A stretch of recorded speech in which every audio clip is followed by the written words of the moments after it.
Radio MNE è la migliore radio di tutta Mulhouse.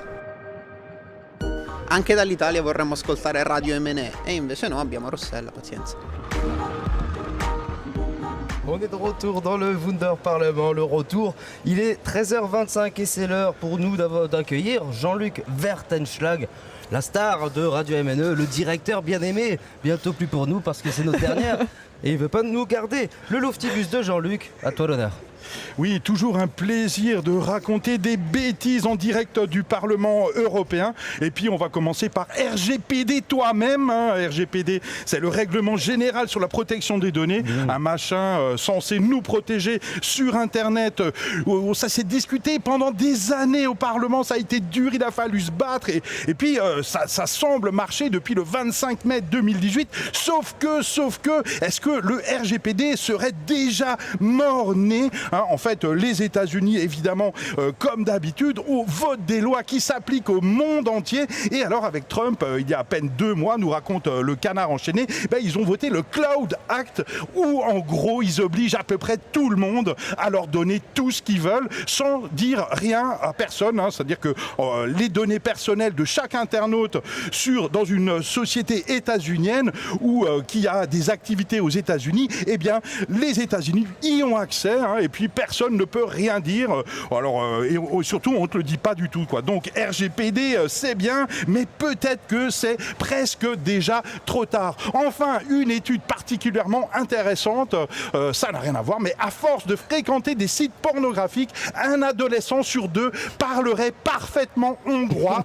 C'est peut-être la preuve que la prolifération du porno sur Internet n'a pas que des mauvais côtés. C'est en tout cas une étude états-unienne réalisée sur plus de 200 ados du monde entier. Jérémy, 15 ans, président de l'association Les Sites Porno pour éduquer les ados, amène un témoignage très intéressant à voir sur le Gorafi. Donc c'est évidemment totalement faux, quoique peut-être que si on creuse vraiment, on peut trouver des choses intéressantes là-dedans. Enfin, pour les jeunes qui nous écoutent, les vieux, ça sera un peu plus dur, mais ce n'est pas perdu. Si vous avez envie de repas dans des restos 3 étoiles à plus de 400 € par tête, vous voulez de belles et bonnes bouteilles de vin, vous voulez inviter vos amis, 140 personnes pour une petite teuf qui coûtera 14 000 €. Enfin voilà, si vous voulez devenir député au Parlement européen dans le groupe ENL, Europe des Nations et des Libertés, avec Marine Le Pen, eh bien c'est ça qui vous attend. Le Parlement européen réclame, selon le Canard enchaîné, 430 000 € au groupe qui a dépensé apparemment trop d'argent de tous les côtés. C'est pas facile pour le FN de justifier. J'espère qu'ils ont gardé les factures.